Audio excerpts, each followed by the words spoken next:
ये दरअसल इंद्रप्रस्थ पहले एक जंगल था, जहां पर पानी भी खारा था, पथरीली भूमि थी, उपजाऊ नहीं थी। युधिष्ठिर को जब हिस्सा दिया कौरवों ने, अपने राज्य में सबसे कम उपजाऊ भूमि, जंगली एरिया, पथरीला एरिया, ऊसर भूमि,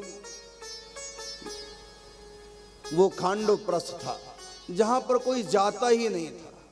जंगल का एरिया, जहां पर कोई बसना नहीं चाहता था, जहां पर किसी भी प्रकार की कोई सुविधा थी ही नहीं।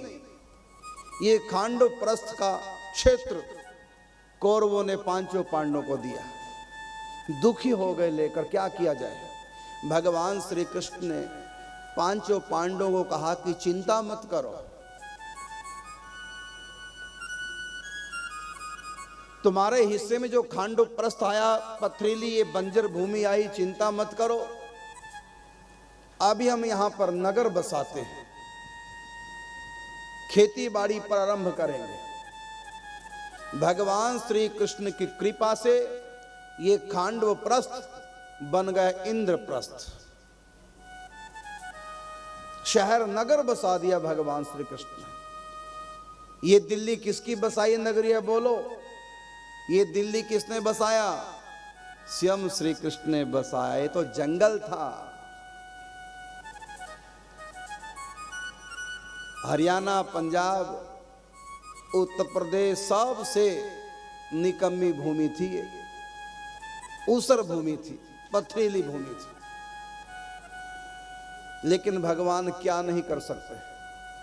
वो पत्थर में भी पेड़ उगा दें, आकाश में फूल खिला दें,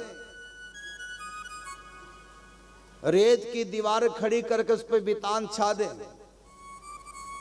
एक चींटी से हाथी मरवा दें, क्या नहीं कर सकते भगवान। इसलिए उन्होंने इस ऊसर भूमि को उपजाऊ भूमि बनाया भगवान श्री कृष्ण ने, और एक नगर बसा दिया। और उस नगर का नाम, जहां पर इंद्र के समान वैभव था, इसलिए उस नगरी का नाम रख दिया इंद्रप्रस्थ।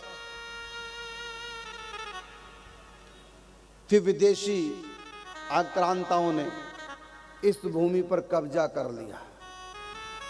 इंद्रप्रस्थ से हटाकर किसका नाम रख दिया? दिल्ली।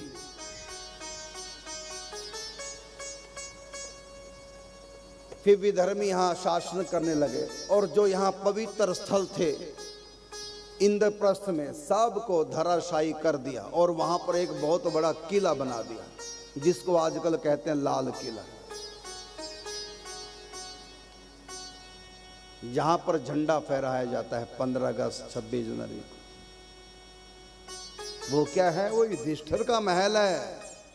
यहां पर श्री कृष्ण कितनी बार आए, विश्राम किए, कैसी कैसी यहां लीलाएं हुई। मय नाम के दानों से, जो दानवों का शिल्पकारी है, दानवों का जो राज मिस्त्री है, उनसे भगवान ने एक ऐसी अद्भुत महल तैयार कराया था, जहां पर स्थल जल जैसा दिखाई देता, जल स्थल जैसा दिखाई देता, जहां पर दीवार द्वार दिखाई देते थे, और द्वार जहां पर दीवार होता था, जिसमें कोई प्रवेश कर ही नहीं सकता था अनजान, दीवारों से टकरा जाए, पानी में डूब जाए, ऐसा विचित्र ये महल था। मय नाम के दानवों ने अपनी सकल विद्या इस महल में लगा दी थी। यही वो स्थान था जहां पर दुर्योधन कई बार पानी में गिरा, कई बार दीवारों से टकराया। तब द्रौपदी ने मजाक किया था, दुर्योधन को क्रोध आ गया था। ऐसा वैभव इस दिल्ली का था कभी, क्यों? इसके ऊपर भगवान श्री कृष्ण की कृपा थी। और ये द्वापर युग का धाम ही नहीं, ये सतयुग का भी धाम है। जमुना किनारे यहां पर बड़े बड़े यज्ञ किए गए, ऋषियों का, वेदों का ज्ञान दिया गया। आज भी दिल्ली में जमुना किनारे एक घाट जिसका नाम है निगम बोध घाट। निगम का मतलब वेद, वेदों का ज्ञान, वेदों के मंत्रों का ज्ञान जहां ऋषियों को ब्रह्मा जी ने दिया, और बहुत बड़े यज्ञ जहां पर जमुना किनारे संपन्न हुए, जहां पर ये वेदों का ज्ञान उनको प्राप्त हुआ, उस घाट का, जमुना जी के घाट का नाम पड़ गया निगम बोध घाट। आज भी लाल किले के बगल में जमुना किनारे ये घाट है, नाम ये निगम बोध घाट।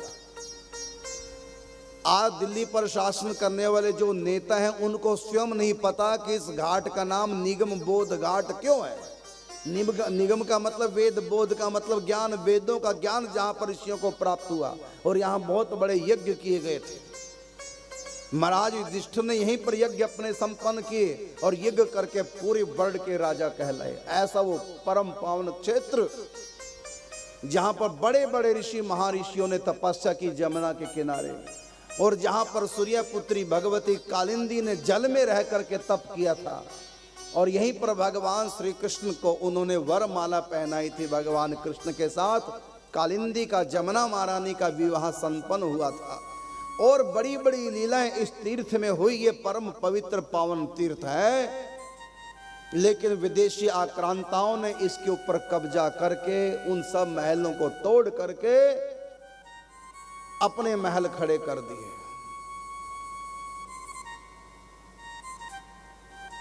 हम चाहते हैं ये जो तीर्थ है हस्तिनापुर, जिसको आजकल दिल्ली कहते हैं, ये फिर अपने पुरातन स्वरूप को प्राप्त हो।